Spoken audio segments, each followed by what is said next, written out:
नमस्कार। You and yoga में पुनः आपका स्वागत। शिव सर्वोदय के पाठ के क्रम में आज हम सूर्य नाड़ी का हमारे ऊपर क्या प्रभाव होता है और इस नाड़ी के प्रवाह में हमें क्या क्या कार्य करने चाहिए, इस विषय पर प्रकाश डालते हैं। तो ये श्लोक संख्या है 117 शिव सर्वोदय से। अब देखते हैं कि इसमें भगवान शिव ने माता पार्वती को सूर्य नाड़ी के विषय में क्या बताया है। शस्त्राभ्यासे यंत्र तंत्रे दुर्ग पर्वतारोहणे द्यूते चौर्ये गजाश्वादे रथ साधन वाहने, अर्थात शस्त्रों के चलाने का अभ्यास करना, यंत्र और तंत्रों का व्यवहार करना, किलों और पहाड़ों पर चढ़ना, जुआ आदि खेलना, चोरी करना, हाथी, रोत, घोड़ा, रथ आदि वाहनों पर चढ़ना इत्यादि ऐसे कार्य यदि सूर्य नाड़ी में होते हैं तो वो सफल हो जाते हैं। सूर्य नाड़ी के प्रवाह में होते हैं तो वो सफल हो जाते हैं। तो इस प्रकार के कार्य सफल होते हैं जिनमें आपको अधिक परिश्रम करने की आवश्यकता पड़ रही है।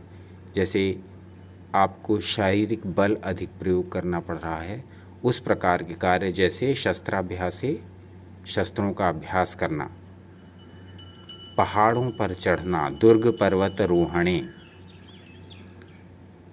इसके अतिरिक्त हाथी, घोड़ा, रथ आदि वाहनों की सवारी करना, गजाश्नादि रथ साधन वाहने। तो इस प्रकार के जो कार्य जिनमें अधिक शारीरिक श्रम की आवश्यकता हो रही है वो सूर्य नाड़ी के प्रभाव में किए जाएं तो वो अवश्य सफल हो जाते हैं। इसके अलावा यदि इसमें आपको इस प्रकार के कार्य करने पड़ें, जैसे कि आपको किसी यंत्र का निर्माण करना है, यंत्र की स्थापना करनी है, यंत्र की उपासना का प्रारंभ करना है और तंत्र संबंधी क्रियाएं करनी हैं, तो इसमें भी सूर्य नाड़ी का प्रवाह आपकी सहायता करेगा। यदि सूर्य स्वर चल रहा है तब यंत्र तंत्र संबंधी कार्यों को आप कुशलतापूर्वक संपन्न कर सकते हैं। यंत्र तंत्रे, यंत्र और तंत्र दोनों संबंधी कार्यों को आप निस्संकोच सूर्य नाड़ी के प्रवाह में कर सकते हैं। यंत्र संबंधी कार्य और तंत्र संबंधी कार्य अवश्य ही सफल होंगे। तो शस्त्रों का अभ्यास करना, यंत्र तंत्र संबंधी कार्य करना, दुर्ग पर्वतारोहणे, पहाड़ों पर चढ़ाई करना, पर्वतारोहण जिसे हम जानते हैं, इस प्रकार के जो कार्य हैं, जो हाथी और घोड़ों पर सवारी करना, इस प्रकार के जो कार्य हैं वो आप निश्चित रूप से सूर्य नाड़ी के प्रवाह में कर सकते हैं। अब इसी को और ज़्यादा समझाते हुए और ज़्यादा स्पष्ट करते हुए आगे की श्लोक संख्या 118 में भगवान शिव कहते हैं, व्यायामे मारणोच्चाटे षट्कर्मादि साधने यक्षिणी यज्ञ वेताल विभूतादि निग्रहे। अब इस श्लोक को समझिए। व्यायाम करने में, व्यायामे मरणोच्चाटे, व्यायाम करने में मारण, मोहन, उच्चाटन आदि षटकर्मों में, तंत्र में जो षटकर्म बताए गए हैं, मारण, मोहन, उच्चाटन, वशीकरण आदि, इस प्रकार के षटकर्मों को करने में भी, और यक्षिणी यज्ञ वेताल विभूतादि निग्रहे, इसके अतिरिक्त जो तंत्र संबंधी साधनाएं होती हैं जिसमें यक्ष साधना, यक्षिणी साधना, वेताल साधना, भूत और प्रेतों की साधना, ये साधनाएं भी सूर्य नाड़ी के प्रभाव में अत्यधिक सफलता से संपन्न की जा सकती हैं। इसके अतिरिक्त है विभूत आदि निग्रहे, विष आदि के प्रभावों को नष्ट करने में भी पिंगला नाड़ी शुभ होती है। पिंगला नाड़ी में आप अपने शरीर का डिटॉक्सिफिकेशन, अपने शरीर का शोधन भी कर सकते हैं, क्योंकि सूर्य नाड़ी के प्रभाव में शरीर में से विष अधिक तेज़ी से बाहर आते हैं।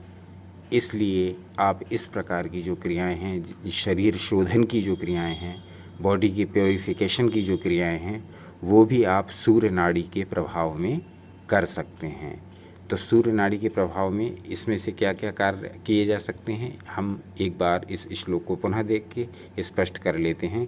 व्यायामे मारणोच्चाटे षट्कर्मादि साधने यक्षिणी यज्ञ वेताल विभूतादि निग्रहे।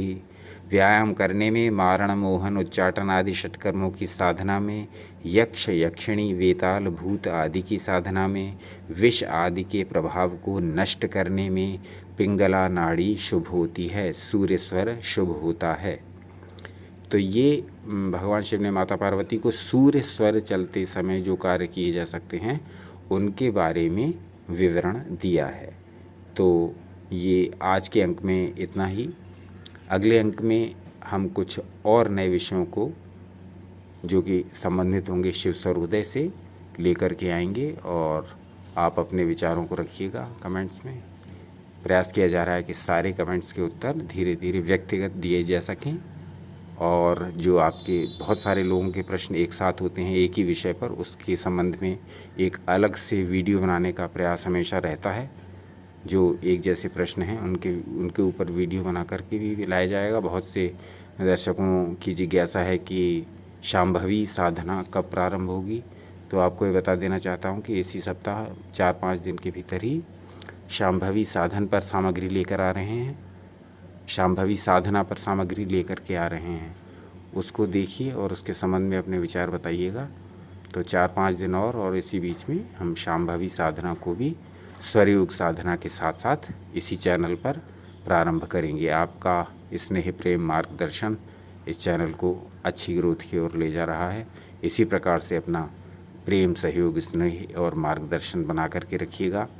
बहुत प्रसन्नता है कि लाइक, शेयर और सब्सक्राइब की रिक्वेस्ट किए बिना ही आप अपने आप ही लाइक करते हैं, अपने आप ही शेयर कर रहे हैं और अपने आप ही सब्सक्राइब भी कर रहे हैं। ये बहुत ही आनंद का विषय है। तो इसी चर्चा को अब यहीं पर विराम देते हुए आपके अनमोल समय को इस चैनल के लिए देने पर आपका बहुत बहुत धन्यवाद।